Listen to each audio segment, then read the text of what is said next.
জীবনে কখনো কি এমন কোনো স্বপ্ন দেখেছ যেটাকে মনে হলে এটাই আমার পথ, কিন্তু কেমন করে শুরু করব বুঝতে পারছি না?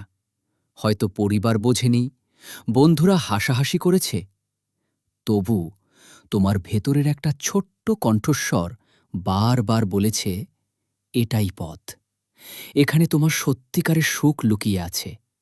যদি এমন হয়ে থাকে, আজকের এই ভিডিওটা তোমার জন্য। শোনো তাহলে, এক সাধারণ ছেলের অসাধারণ স্বপ্ন।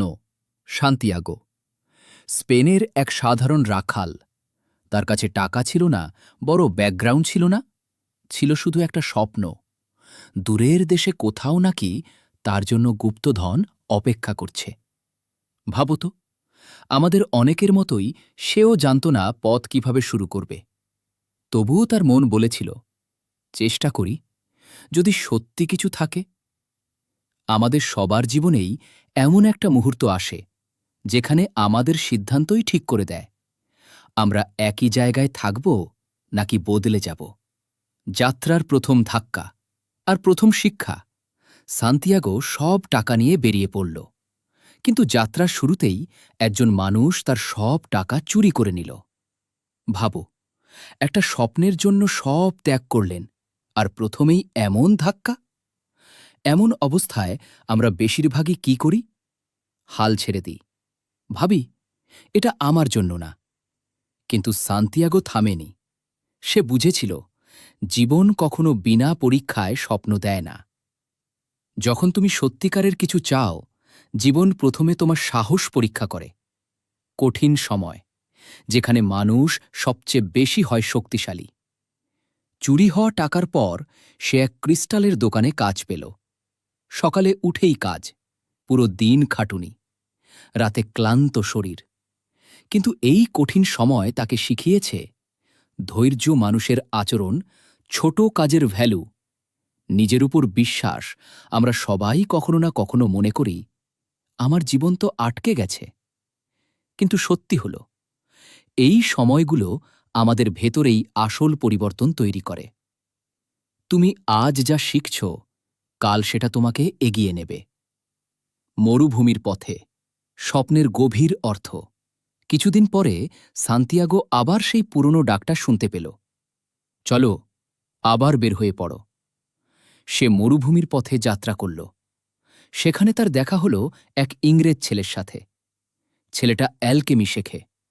সে বলল, যে নিজের সত্যিকারের উদ্দেশ্য খুঁজে পায়, সে জীবনের সোনা খুঁজে পায়। এই লাইনটা শুনে সান্তিয়াগোর মনে আগুন জ্বলল, কারণ সে বুঝল স্বপ্ন শুধু টাকা নয়, এটা তার পার্সোনাল লেজেন্ড। তোমার জীবনের একটা উদ্দেশ্য আছে, সেটাই তোমার পার্সোনাল লেজেন্ড। ভালোবাসা ভার্সেস স্বপ্ন। মানুষের সবচেয়ে বড় দ্বন্দ্ব মরুভূমিতে। সে ফাতিমার সাথে দেখা করে। সাধারণ একটা মেয়ে, কিন্তু তার ভালোবাসায় ছিল অসাধারণ একটা শান্তি। এই মেয়েটা সান্তিয়াগোর জীবনে দুটো রাস্তা তৈরি করল। এক, স্বপ্ন। দুই, ভালোবাসা। সান্তিয়াগো ভয় পেল, আমি যদি স্বপ্নের পথে যাই তাকে হারাব, আর যদি এখানে থাকি আমি নিজেকেই হারাব। ফাতিমা হাসল, খুব শান্তভাবে বলল, সত্যিকারের ভালোবাসা তোমাকে থামায় না, তোমাকে এগিয়ে যেতে শক্তি দেয়। ক্লাইম্যাক্স, সবচেয়ে বড় টুইস্ট, সবচেয়ে বড় লেসন। দীর্ঘ যাত্রা, ঝড়, বিপদ সব পেরিয়ে সান্তিয়াগো পৌঁছালে সেই জায়গায় যেখানে গুপ্তধন থাকার কথা, কিন্তু সেখানে কিছুই নেই।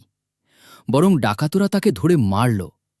তার আঘাতের মধ্যে একটা ডাকাত বলল, আমি একটা স্বপ্ন দেখেছিলাম যে এক পুরনো চার্চের নিচে গুপ্তধন আছে, কিন্তু আমি কি আর সেই স্বপ্নের পেছনে দৌড়েছি? বোকা নাকি? সান্তিয়াগোর শরীর থরথর করে উঠল, কারণ ঠিক সেই চার্চ থেকেই তো তার যাত্রা শুরু হয়েছিল। অর্থাৎ গুপ্তধন সবসময়ই তার ঘরের কাছেই ছিল, কিন্তু সেটা বুঝতে তার পুরো পৃথিবী ঘুরে আসতে হল। জীবনের সত্যিকারের গুপ্তধন তোমার ভেতরেই থাকে, কিন্তু সেটা বুঝতে যাত্রাটা দরকার। জীবনে আমরা সবাই সান্তিয়াগো। আমাদেরও স্বপ্ন আছে, কেউ জানে, কেউ ভয় পেয়ে লুলুকিয়ে রেখেছে, কিন্তু একটা কথা মনে রেখো, যখন তুমি সত্যি মন থেকে কিছু চাও, পুরো মহাবিশ্ব তোমাকে সাহায্য করতে শুরু করে। তবে শর্ত একটাই, তোমাকে প্রথম পদক্ষেপটা নিতেই হবে। বন্ধুরা, দি অ্যালকেমিস্ট তোমাকে কোনো লেসনটা সবচেয়ে বেশি ছুঁয়ে গেল? কমেন্টে জানিও। আমি সন্দীপ, আবার দেখা হবে আর একটা জীবন বদলে দেওয়া বই নিয়ে।